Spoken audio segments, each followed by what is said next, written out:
If you're feeling spooky and you like my voice, Spook Central Station should be your first choice. Good evening, guys, ghouls and girls, and welcome to episode 3 of Spook Chatter, where we're talking about none other than the House of Horrors killer, Gary Heidnik, the real-life Buffalo Bill. Gary Michael Heidnik was born on November 22nd, 1943 in Eastlake, Ohio. He died on July 6th, 1999 at age 55 in Center County, Pennsylvania, United States by lethal injection. He was convicted of 2 counts of first-degree murder, rape, kidnapping, assault, involuntary sexual intercourse, indecent exposure, false imprisonment, unlawful restraint and other associated offences on July 1st of 1988. His victims? He kidnapped 6 and murdered 2 of them. A quick disclaimer before I get into this. For those that may be a bit squeamish or do get uncomfortable with disturbing and gory details, I suggest you click off this video, because this man's crime even made me uncomfortable when I first learned about them a few years ago. I thought I was pretty desensitized, but apparently I wasn't. Gary Heidnik was born to Michael and Alan Heidnik and had a younger brother, Terry. Michael and Alan divorced in year 1946, leaving the children to be raised by Alan for 4 years until being placed in the care of Michael and his new wife. If that wasn't upsetting enough, Gary would later claim his father would often physically and emotionally abuse him, living in constant fear of being beaten. This even resulted in a lifelong problem of bedwetting, and he claimed his father would humiliate him by forcing him to hang his stained sheets from his bedroom window for all of the neighbours to see. After Gary's arrest, Michael denied all claims of abuse. Gary performed well academically, however, his social skills were lacking. He didn't interact with his fellow students and barely even bothered to make eye contact. Gary was constantly teased due to his, quote, oddly shaped head, which both he and his brother Terry claimed was caused by Gary falling out of a tree at a young age. After this fall, it was said Gary's behaviour completely changed, and he showed signs of a serial killer. Animals he once loved and nurtured, he strung up from trees, ultimately killing them. At age 14, with the encouragement of his father, he enrolled into Staunton Military Academy in Virginia. He was there for 2 years before graduating. He did another stint of public high school but dropped out at age 17 to pursue a career in the US Army, where he served for 13 months. Gary really thrived during his basic training, even being labelled by his drill sergeant as excellent. However, this was not enough. He applied for several specialist positions, including military police, but unfortunately was rejected. Gary went to San Antonio, Texas to train as a medic and did well through the training. Gary was then transferred to the 46th Army Hospital in West Germany and after several weeks earned his GED. In August 1962, Gary began complaining of severe headaches, dizziness, blurred vision and nausea. A neurologist diagnosed him with gastroenteritis, also noting that Gary displayed symptoms of mental illness. October 1964, Gary was transferred to a military hospital in Philadelphia, Pennsylvania, where he was officially diagnosed with schizoid personality disorder and was honorably discharged from the military service. Not long after his discharge, Gary became a licensed practical nurse, however was fired for poor attendance and rude behaviour towards patients. Gary spent a lot of time in and out of psychiatric hospitals and had attempted suicide at least 13 times. In 1970, his mother Ellen committed suicide after being diagnosed with bone cancer and suffering the effects of alcoholism. His brother Terry also struggled with mental illnesses and spent time in institutions, also attempting suicide multiple times. On October 3, 1985, Gary married Betty Disto.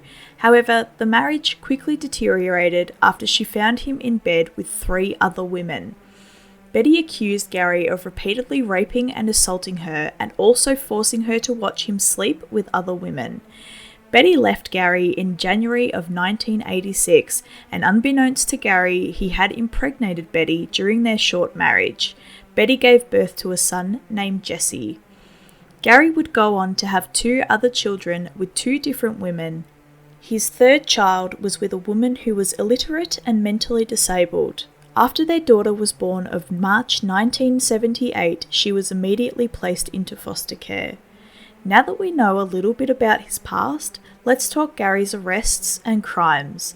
I know all you gore lovers are out there just itching for the gruesome details, and I am here to provide.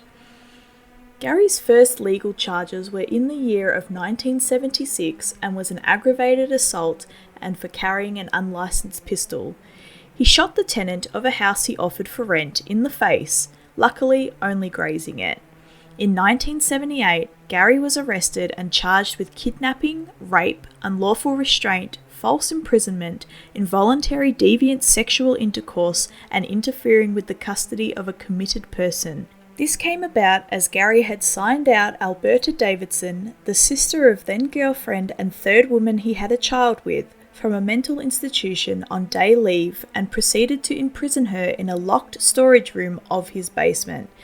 After she was returned to the hospital, she was examined, revealing that she had been sodomized and had contracted gonorrhea.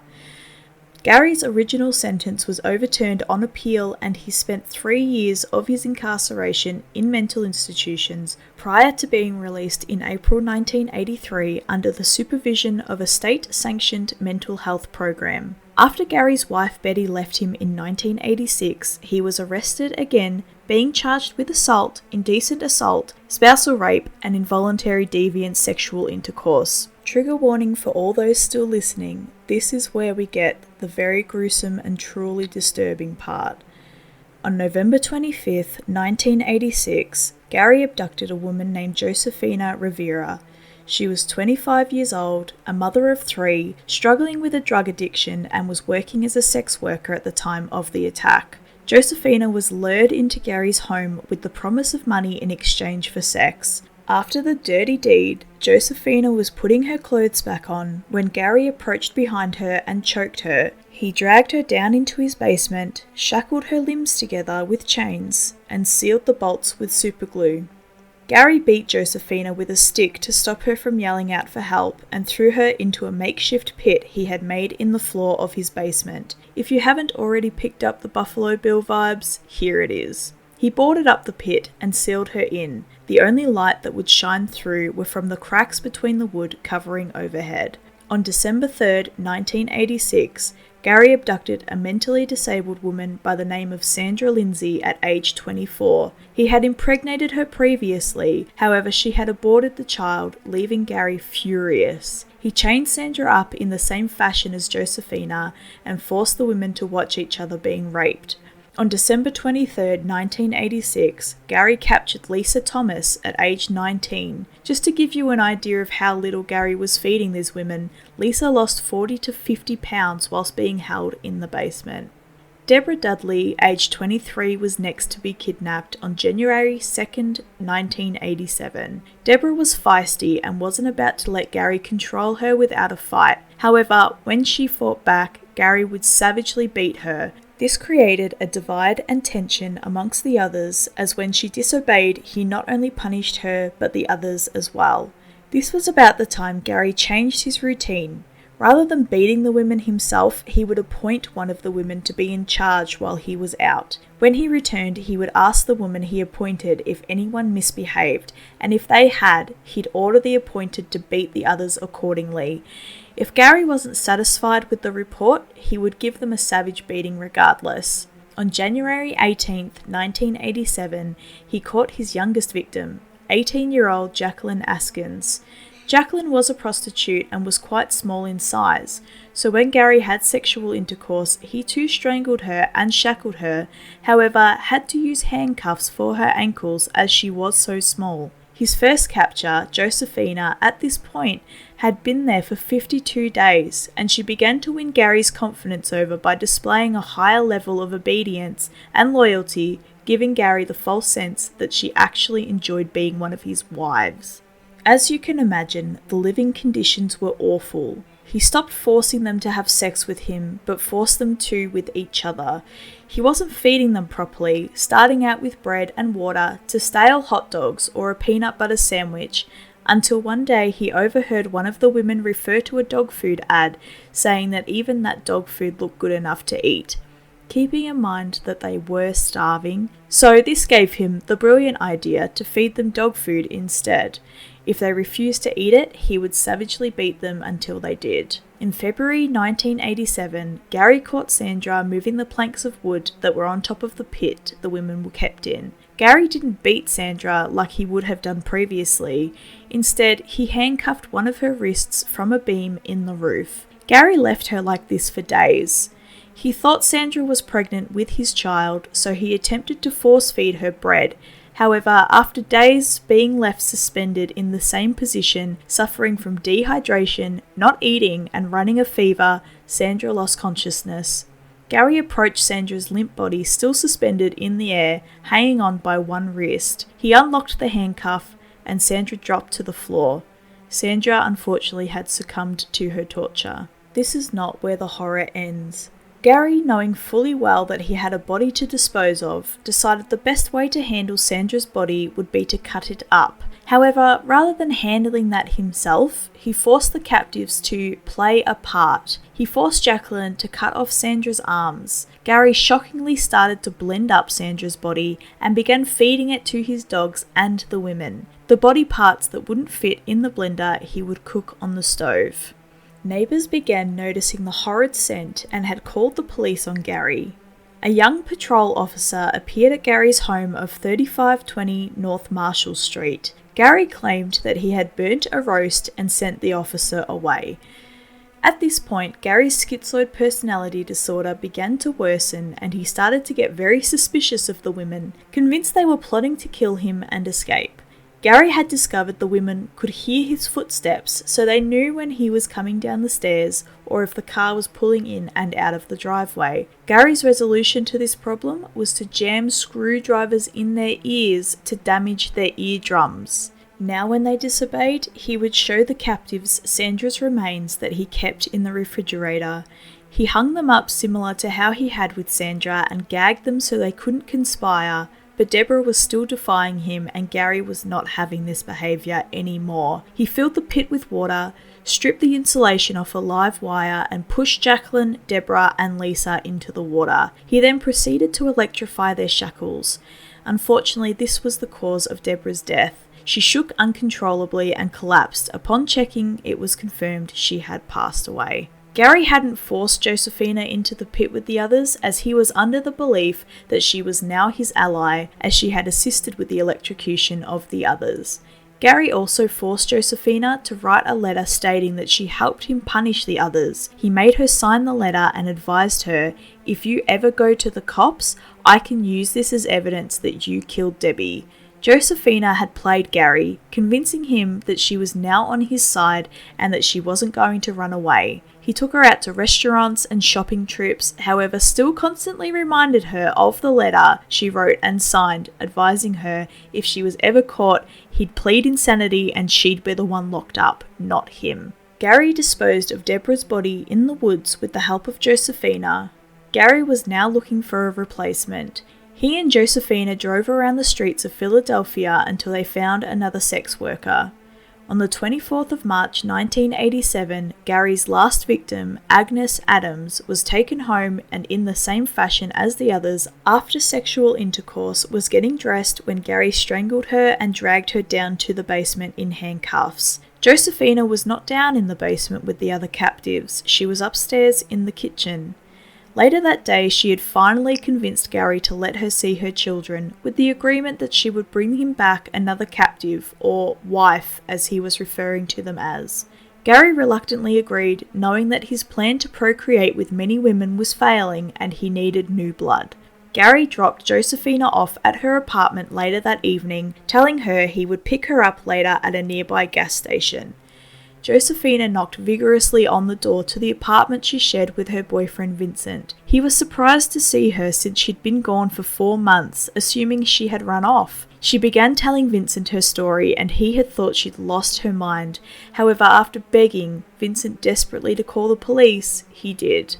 Vincent called from a payphone and when they arrived they doubted her story. Josephina, knowing full well Gary still had captives stuck in the torture house, showed the police her injuries. The deep scarring on her legs where the shackles and chains had cut into her. They finally started to believe her story. The police arrived quickly at 3520 North Marshall Street and Gary answered the door. As soon as the door opened, the waft of the horrendous smell hit their noses and they got the green light from Lieutenant James Hanson to apprehend Gary.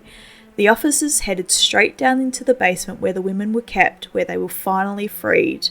On the 23rd of April 1987, Gary, though stating the women were already living in the house and had nothing to do with their capture, was charged with 2 counts of first-degree murder, rape, kidnapping, assault, involuntary sexual intercourse, indecent exposure, false imprisonment, unlawful restraint, and other associated offences.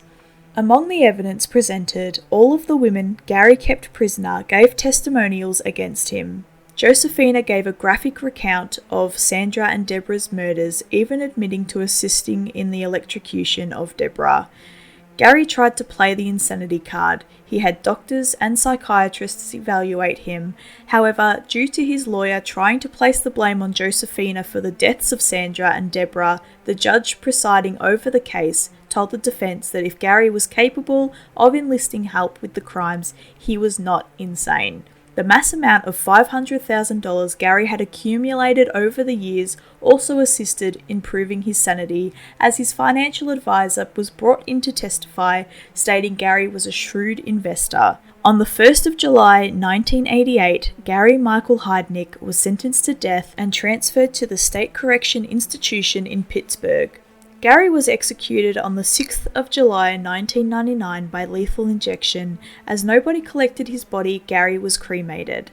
He was 56 years old of his execution. If you would like to know where Gary's victims are now, please check out the description below where I've linked to videos and articles of how Josephina, Jacqueline, Lisa and Agnes are doing, and you'll also find pages of where I gathered a lot of my information for this video. Another quick shout out to one of my favourite bands, SKYND. They researched Gary Heidnik and his horrendous crimes and packed them into a mesmerising song featuring the frontman of Korn, Jonathan Davis. Gary Heidnik is my favourite song by SKYND. You'll find the link to that video in the description below. Thanks so much for watching this spine-chilling spook chatter. Stay spooky.